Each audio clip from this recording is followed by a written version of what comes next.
అందరికీ నమస్కారం. Epic story లైన్స్‌కు స్వాగతం. ఈరోజు మనం యాదగిరిగుట్ట గురించి మాట్లాడుకుందామండి. యాదగిరిగుట్ట పురాతన గుహాలయంగా భక్తులకు సుపరిచితమైన ఒక ఆలయం. ఈ ఆలయం ఇప్పుడు అత్యంత ఆధునిక హంగులన్నీ సమకూర్చుకొని అద్భుతమైన పుణ్యక్షేత్రంగా రూపుదిద్దుకుంది.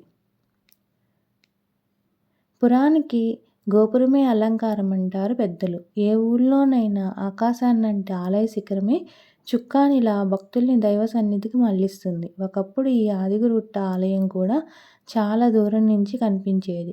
తర్వాత ఇతర నిర్మాణాలు అడ్డమొచ్చి కనిపించకుండా పోయింది. తెలంగాణ రాష్ట్ర ప్రభుత్వ ఆధ్వర్యంలో చేపట్టిన ఆలయ విస్తరణలో భాగంగా నలుదిక్కుల పంచతల, సప్తతల గోపురాలతో ఆలయాన్ని విశాలంగా పునర్నిర్మించడంతో ఇప్పుడు అల్లంత దూరం నుంచే లక్ష్మీ నరసింహుడు కొలువైన ఈ యాదగిరిగుట్టని, దాని పైన కనిపించే ఆలయ శిఖరాన్ని చూడగానే భక్తులు అలౌకిక ఆనందానికి లోనవుతున్నారు. హైదరాబాద్‌కి 60 కిలోమీటర్ల దూరంలో ఉన్న యాదగిరిగుట్టకి భక్తుల తాకిడి చాలా ఎక్కువ. ఏ కష్టమొచ్చినా భక్త సులభుడిగా పేరొందిన లక్ష్మీ నరసింహుడిని వేడుకోవడం, శక్తి కొలది మొక్కుకోవడం, ఆ మొక్కులు చెల్లించుకోవడానికి పిల్లల్ని, పెద్దల్ని వెంటపెట్టుకొని ఆలయానికి రావడం తెలంగాణ ప్రజలకు మాత్రమే కాదు, చుట్టుపక్కల రాష్ట్రాల ప్రజలకు అలవాటే. ఒకప్పుడు అలా వచ్చిన వారు హైదరాబాదులో బస చేసి అక్కడి నుంచి ప్రత్యేకంగా యాదాద్రి సందర్శనకు వెళ్ళి వచ్చేవారు. కొద్ది రోజులు ఉండి ప్రదక్షిణల, మొక్కులు చెల్లించుకోవాలంటే కాస్త ఇబ్బంది పడేవారు. ఇప్పుడు ఆ అవసరం లేదు. నేరుగా యాదాద్రి వచ్చి ఆలయ సమీపంలోనే బస చేయవచ్చు.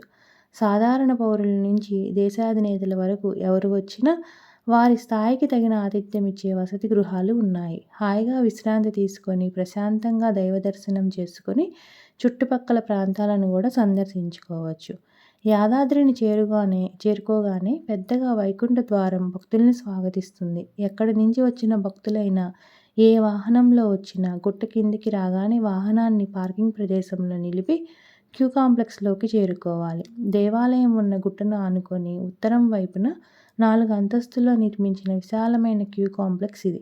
మొత్తం 10,000 మంది వరకు వేచి ఉండేందుకు వీలుగా ఈ భవనంలో 4 పెద్ద హాల్స్ ఉన్నాయి. స్త్రీలు, పిల్లలు, వృద్ధులు విశ్రాంతిగా కూర్చునే వీలుంది. రద్దీగా ఉన్నప్పుడు ఎక్కువ సమయం వేచి ఉండాల్సి వస్తే స్నాక్స్, మంచినీళ్ల లాంటివి దేవస్థానం సిబ్బంది ఇక్కడ ఉచితంగా అందిస్తారు. అత్యవసర పరిస్థితుల్లో ప్రథమ చికిత్స అందించే సదుపాయం కూడా ఉంది. ఈ కాంప్లెక్స్‌లో ఒక్కో అంతస్తు ఎక్కుతూ చివరికి వెళ్ళేటప్పటికి కొండ మీదకు చేరుకుంటాం. ఇలా మెట్లు ఎక్కలేని వారి కోసం ఎస్కలేటర్ సౌకర్యం ఉంది. అది కాకుండా ప్రముఖులు, విశిష్ట అతిథులు గుట్ట మీదకు చేరుకోవడానికి వారి బస దగ్గర నుంచే ప్రత్యేక ప్రవేశ మార్గం ఉంది. ప్రత్యేక అవసరాలున్న వ్యక్తుల కోసం యాదాద్రి దేవస్థానం అభివృద్ధి బోర్డు ఏర్పాటు చేసిన ప్రత్యేక బ్యాటరీ వాహనాలు ఉన్నాయి. వారు ఆ వాహనాల్లో నేరుగా గుట్ట మీదకి చేరుకోవచ్చు. గుట్ట మీద వాతావరణాన్ని కాలుష్యరహితంగా, ప్రశాంతంగా ఉంచే ఉద్దేశంతో చేసిన ఏర్పాటిది. యాదాద్రిపైకి చేరుకున్న భక్తులకు ఆలయము, స్వామివారి దర్శనము తప్ప మరో విషయమేదీ మనసులోకి రాదు. ఆ విధంగా ఉంటుంది ఆ వాతావరణం. పాత ఆలయాన్ని చూసిన భక్తులు నేటి ఆలయాన్ని చూసి విస్తుపోక మానరు. చిన్నగా ఉన్న గుట్ట మీద ఆనాటి ఆలయం అంతా కలిసి 1/2 ఎకరంలోనే ఉండేది. ఇప్పుడు చుట్టూ రిటైనింగ్ వాల్ కట్టి గుట్ట ఉపరితలాన్ని పూర్తిగా ఉపయోగానికి అనువుగా మలచుకోవడంలో వైశాల్యం బాగా పెరిగింది. 4 ఎకరాల్లో ఆలయ ప్రాంగణాన్ని విశాలంగా తీర్చిదిద్దడానికి, స్వామివారి రథయాత్రకు వీలుగా చుట్టూ ఖాళీ స్థలం ఏర్పాటుకు వీలయింది. ఈ చివరి నుంచి ఆ చివరి వరకు ఉన్నట్లు కనిపించే ప్రాకారాల మీద కొలువుతీరిన శిల్పాల అందాలను, అష్టభుజ మండపాలను, ఎత్తైన గోపురాలను చూస్తుంటే రెప్పవేయడం మర్చిపోతాం. ఆ అందాలని అలా కళ్ళలో నింపుకుంటూ బంగారు రంగులో దగదగా మెరిసే బ్రాస్ క్యూ బాక్స్ గుండా ప్రయాణిస్తూ బ్రహ్మోత్సవ ప్రాంగణానికి చేరుకుంటాం. క్యూ లైన్లను కూడా ఆలయ అందాలకు దీటుగా ప్రత్యేక శ్రద్ధతో తీర్చిదిద్దడాన్ని యాదాద్రిలోనే చూస్తాం.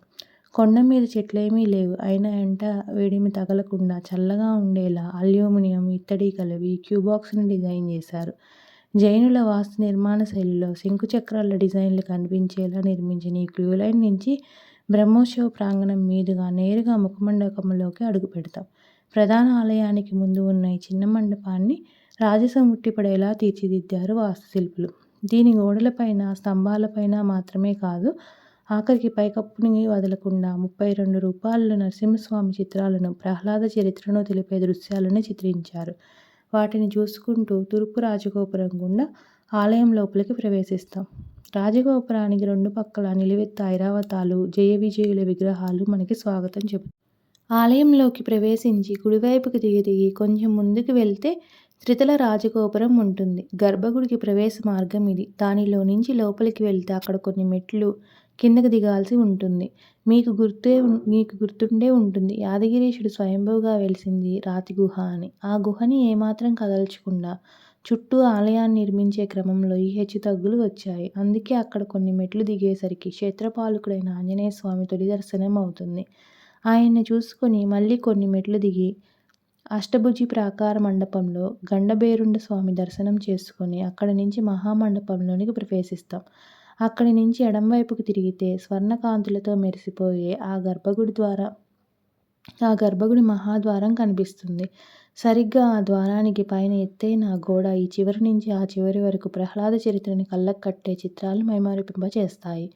వాటిని చూసుకుంటూ క్యూలో ముందుకు నడిచి స్వయంభువుగా గుహలో వెలిసిన మూలవర్లను దర్శించుకోవాలి. ఈ గర్భాలయంలో జ్వాలా నరసింహుడిగా, వేద నరసింహుడిగా, లక్ష్మీ నరసింహుడిగా స్వామి 3 రూపాల్లో దర్శనమిస్తారు. దర్శనానంతరం బయటకు వచ్చి ఎడంవైపుకి తిరిగితే అదంతా మహాముఖ మండపం. విశాలంగా ఉన్న ఆ మహామండపాన్ని చూస్తే ఏ రాజప్రాసాదంలోకి అడుగుపెట్టిన అనుభూతికి లోనే ఎవరైనా ఒక్క క్షణం తబ్బిబ్బు పడడం ఖాయం. సాధారణంగా ఏ ఆలయంలోనైనా ఒక తరహా వాస్తు నిర్మాణాలు శిల్పకళ కనిపిస్తాయి. ఇక్కడ మాత్రం విభిన్న రీతిలో రూపుదిద్దుకున్న నిర్మాణాలు భక్తులను ఆశ్చర్యచకితుల్ని చేస్తాయి. 34 అడుగుల ఎత్తైన రెండు అంతస్తులుగా ఉన్న ఈ మండపంలో పై అంతస్తులో కాకతీయ శైలి స్తంభాలు, కింది అంతస్తులో 12 మంది ఆళ్వార్ల విగ్రహాలు ఉంటాయి. తమ పాసురాలతో వైష్ణవ సంప్రదాయాన్ని దక్షిణాదిన వ్యాపింపచేసిన 12 మంది ఆళ్వారుల విగ్రహాలు అటు 6 ఇటు 6 చొప్పున నిటారుగా నిలబడి కనిపిస్తాయి. ఆళ్వారుల విగ్రహాలను విడివిడిగా కూర్చున్న రూపంలో వేరువేరు దేవాలయాల్లో చూడొచ్చు. కానీ ఇలా ఒకే చోట అందరినీ చూడడం మరెక్కడా సాధ్యం కాదు.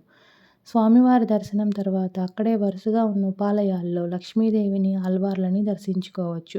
ఆ వరుసలో స్వామివారి శయన మండపం ఉంటుంది. అందులో స్వామివారి కోసం బంగారు ఊయల ఉంది.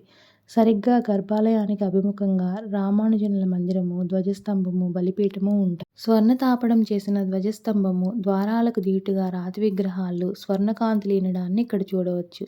ప్రత్యేకంగా ఏర్పాటు చేసిన లైటింగ్ వ్యవస్థ విగ్రహాలకు ఆ తేజస్సునిస్తోంది. అయితే ఆ లైట్లకు సంబంధించినవి కానీ, ఎయిర్ కండిషనింగ్కి సంబంధించినవి కానీ ఎక్కడ ఎలాంటి కరెంటు వైర్లు మనకి కనిపించవు.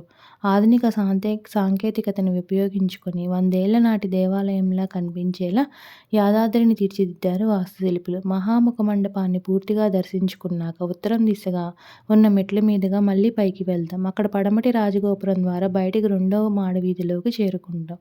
స్వామివారి నిత్య కళ్యాణ మండపం, అద్దాల మండపం, రామానుజ కూటమి అంటే స్వామివారి ప్రసాదాలు తయారు చేసే వంటశాల తదితరాలన్నీ ఇక్కడ ఉంటాయి. రామానుజ కూటమిలో తయారైన ప్రసాదాలు నేరుగా లిఫ్టులో స్వామివారి సన్నిధికి వెళ్ళిపోయే ఏర్పాటు ఉంది.